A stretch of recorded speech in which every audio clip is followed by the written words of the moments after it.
上古十大神器，谁才是公认的第一？如果给你一个来到洪荒世界的机会，你想拥有哪一件呢？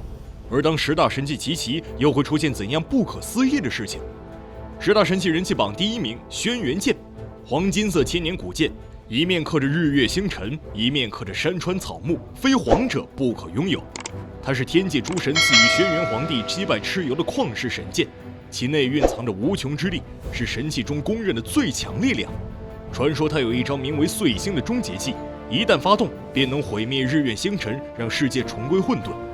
轩辕剑可以与东皇钟、昊天塔、盘古斧、炼妖壶这4件神器一起组成虚空之阵，打开由人界通往天上的虚空之路。每一任轩辕剑主都是心怀天下的大地皇者，只有正气浩荡者才能使用这把圣道之剑。关于他最强力量的称号，有很多小伙伴都不服气。毕竟盘古大神那把用来开天辟地的盘古斧似乎更符合这个条件。传说天地混沌之初，盘古由睡梦中醒来，见天地晦暗，遂拿一巨大之斧劈开天与地，自此才有我们之世界宇宙。此斧拥有分天开地、穿梭太虚之力，威力不下轩辕剑，只有它可以任意穿梭虚空，为十大神器中的第一极速。时间为尊，空间为王，蕴含空间之力的盘古斧无论怎么看都比轩辕剑强。毕竟只是从混沌之中诞生的至宝，而轩辕剑只是天上众仙神采守山之瞳炼制的神剑，只能说人道之力太强了。天地初开有3000魔神，洪荒异种数不胜数，先后经历了龙凤大劫、巫妖大战，无数强悍的种族黯然退场，最后却是不起眼的人族称霸3界。轩辕剑作为圣道之剑，汇聚了亿万万人族的信仰，除非人族覆灭，不然它就会变得无限强，守护人族，是当之无愧的最强力量。盘古斧起点最高，只可惜盘古陨落，无人能完美继承。十大神器之中，这2件乃是功伐无双至宝。其他神器虽然在战斗上比不上他们，但是也各有特色。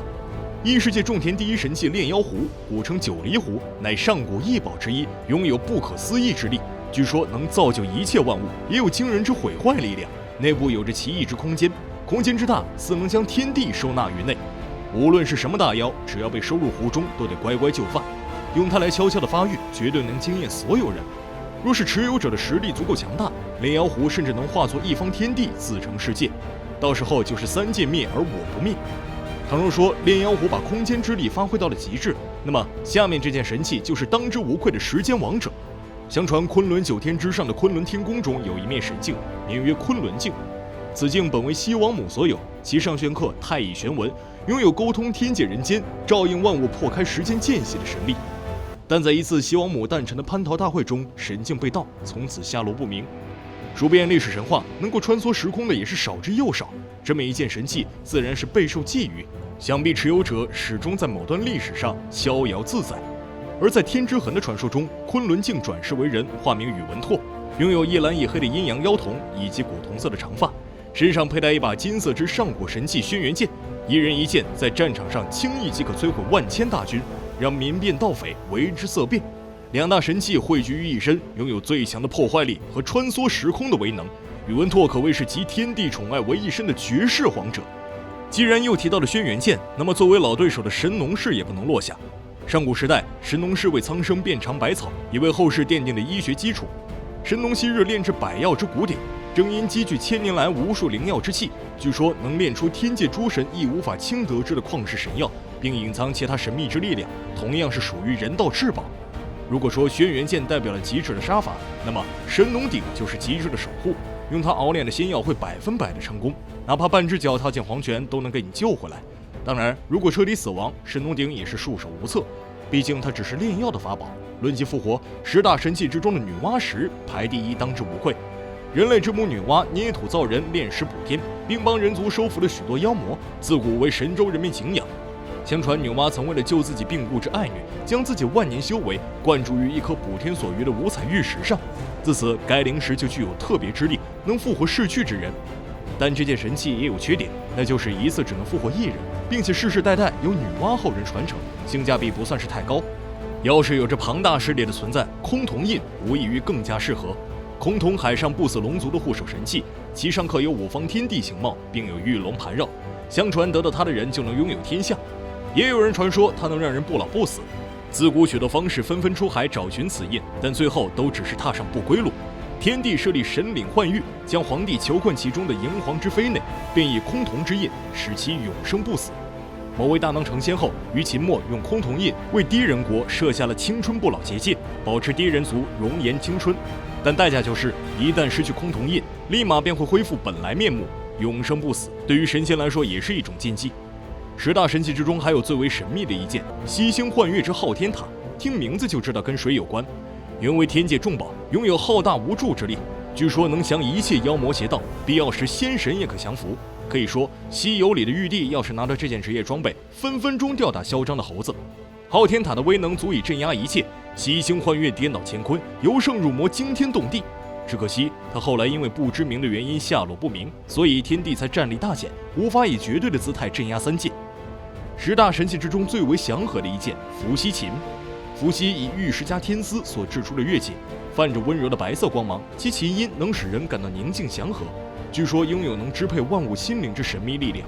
上古时代，人族有3皇5帝，伏羲更是在炎黄2人之前。他所打造的伏羲琴拥有净化一切的力量，能够通过琴声操控心灵，施加于人的精神意志。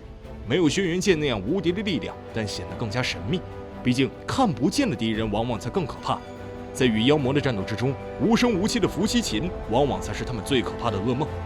10大神器如今已经介绍了9件，无论是绝对力量的轩辕剑，还是长生不死的崆峒印，都给人以深刻的印象。而这最后一件神器才是重量级，3界当之无愧的第一神器东皇钟，又称混沌钟，乃是混沌未开之际诞生的无上之宝，拥有创世与灭世的可怕力量。在盘古开天辟地之后，混沌钟坠入太阳深处，被东皇太一得到，故又名东皇钟。后世轩辕皇帝曾经借助他的力量创造山海界，原本洪荒只有天地人3界的分别。随着各路神仙的战争，对于10大神器的滥用，一方方大小世界相继诞生，便有了3000世界之称。东皇钟威力如此强大，不仅能创造世界，发起飙更是能轻易毁灭诸天。10大神器单拎出来都是独当一面的至宝，汇聚到一起更是能发动惊天动地的大阵。传说中的禁忌法阵失血之阵，发动者必须要以失去一段记忆为代价，根据中心神器的不同效果不同，能将某一方面的能力增长到极致。穿梭时空不老不死，操控心灵无限重生，一念之间重归混沌，再塑地火水风，简直是相当的可怕。无论是再怎么绝望的时刻，只要你能集齐上古10大神器，立马就能逆转乾坤，颠倒一切。那么问题来了，假如给你一个机会，来到10大神器所在的洪荒世界，是绝对力量的轩辕剑，还是不老不死的崆峒印吸引你呢？按照传统美德，能够安心种田发育的炼妖壶似乎是首选，毕竟再厉害的神器也要主人的实力跟得上。就比如你10岁手持轩辕剑大杀四方，但遇到几个大神就被镇压了。相反，要是修炼几十年，反手就能把漫天诸神杀个片甲不留。上古10大神器令人心驰神往，你是否曾幻想过拥有它们呢？神话故事千千万，咱们下期继续。